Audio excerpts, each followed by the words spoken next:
Ajith car ரேஸை விட்டு விலகுறாரா? என்ன காரணம், ஏன் விலகுறாருன்னு பார்க்கலாம். இனி இந்த கார் ரேஸ்ல கலந்து பெற மாட்டாரான்னு பார்க்கலாம். இது உங்களுக்கு தெளிவா புரியணும்னா வீடியோவை ஸ்கிப் பண்ணாம லாஸ்ட் வரை பாருங்க. இப்பதான் நம்ம சேனலுக்கு ஃபர்ஸ்ட் டைம் வரீங்கன்னா மறக்காம சப்ஸ்கிரைப் பண்ணிட்டு பாருங்க. துபாயில் நடக்கிற 24 மணி நேர கார் ரேஸ் பந்தயத்துல அஜித் கார் ஓட்டலன்னு சொல்லியிருக்காரு. அவரோட இந்த அறிவிப்பால ரசிகர்கள் மத்தியில அதிர்ச்சி ஏற்பட்டிருக்கு. இந்த கார் பந்தயத்துக்காக அஜித் குமார் தீவிரமான பயிற்சி எடுத்துட்டு இருந்தாரு. இந்த நிலையில கார் ஓட்ட போவதில்லைன்னு முடிவெடுத்திருக்காரு. நீண்ட ஆலோசனைக்கு அப்புறம் தான் இந்த கடினமான முடிவு எடுத்திருக்காரு. அவரோட கார் நிறுவனம் இந்த அறிக்கை வெளியிட்டு இருக்கு. இந்த நிலைமையில அஜித் குமாரை பத்தி சோசியல் மீடியால அதிகமா இந்த நியூஸ் தான் பரவிட்டு இருக்கு. இது தொடர்பா அஜித்தோட கார் ரேசிங் நிறுவனம் அவங்க தரப்புல என்ன சொல்றாங்கன்னா, துபாய் 24 மணி நேரம் கார் ரேஸ் போட்டிக்காக அஜித் குமார் கடினமான பயிற்சி மேற்கொண்டுட்டு இருந்தாரு. எதிர்பாராத விதமா விபத்து ஏற்பட்டுருச்சு. இதை குறித்து Ajith Kumar car racing committee ஆய்வு மேற்கொண்டாங்க.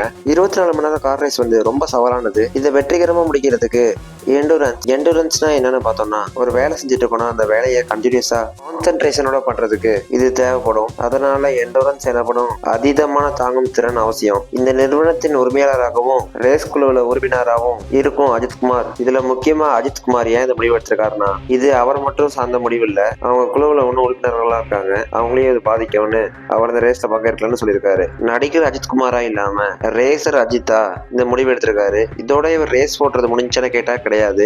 அஜித் குமார் ரேசிங்க்கு மட்டும் தான் அவர் ஓட்ட போறது இல்ல, அதுக்கு ஓனரா மட்டும் இருக்காரு. இந்த துபாய் 24H ரேசிங்ல மொத்தமா 20 டீம் இருக்கு.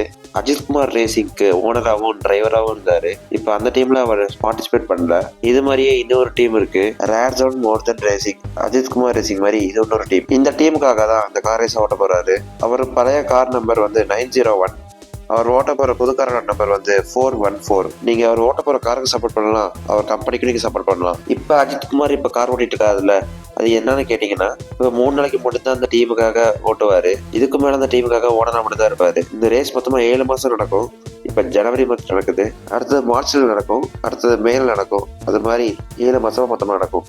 நெக்ஸ்ட் மந்த் அப்கமிங் செஷன்லாம் அவர் டீமுக்காக அவர் பார்ட்டிசிபேட் பண்ண மாட்டாரு, ஓனரா இருந்து மட்டும் தான் பார்ப்பாரு. இந்த மாதிரி விஷயங்கள்லாம் உங்களுக்கு தெரிஞ்சுக்கணும்னா நம்ம சேனலை சப்ஸ்கிரைப் பண்ணிட்டு மறக்காம பெல் பட்டன் வச்சுக்கோங்க. தேங்க்ஸ் ஃபார் வாட்சிங்.